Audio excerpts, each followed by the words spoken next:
Okay, good afternoon mga kabukid. Ngayon mga kabukid, yung topic natin about sa pruning, pagpupruning or yung pamamaraan kung ano yung tamang pagpupruning sa talong.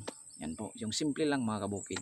Then before we start mga kabukid, nais ko lang po mag-thank you sa lahat ng mga nag-subscribe dito sa YouTube channel ko. Salamat na salamat po. Kasi umabot na po tayo sa 267 na followers. Yan po ay napakalaking bagay at nasisiyahan po ako na umabot na yung subscriber ko na ganyan karami. Kasi dati yung followers ko mga kabukid ay 200, isa lang eh. Kaya sobra kong saya na may movement na yung subscriber ko ngayon. Thank you po. Halos isang taon na, 262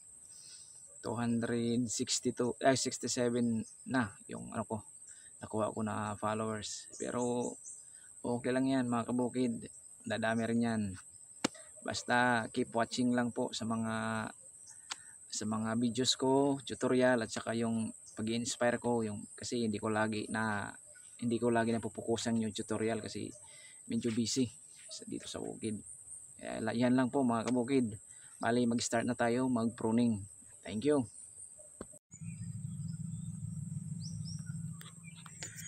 Yun, what's up mga kabukid?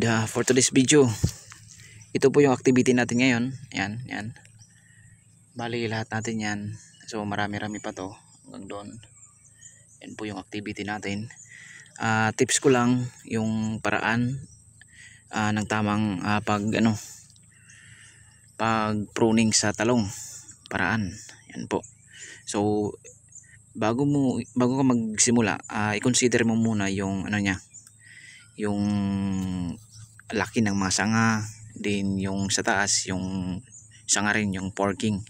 So dapat kumbaga mayroon na siya fork bago ka mag-start mag pruning.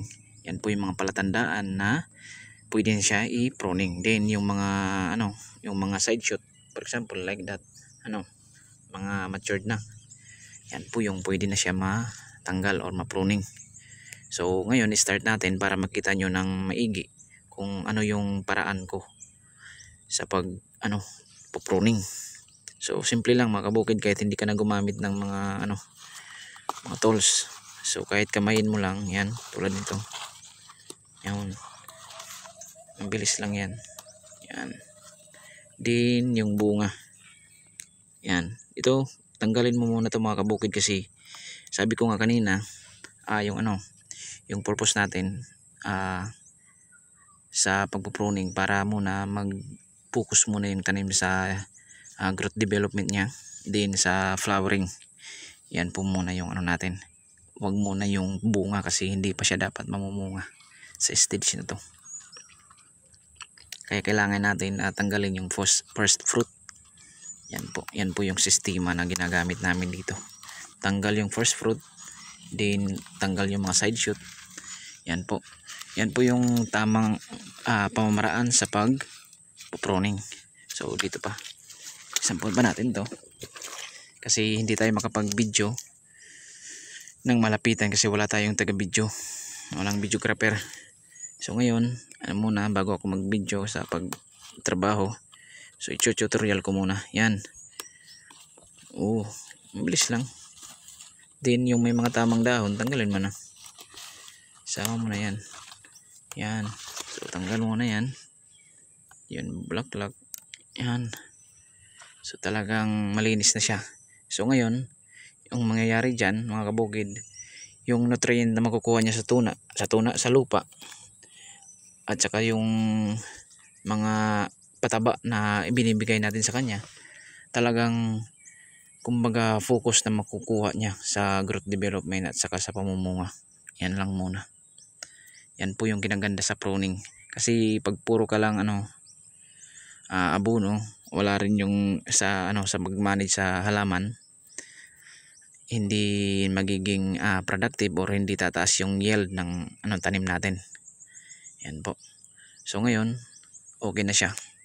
Itong pruning na to, may sinasabi pang second pruning at third pruning. Saka na yan pag nag-start na siya mamunga. So dito pa.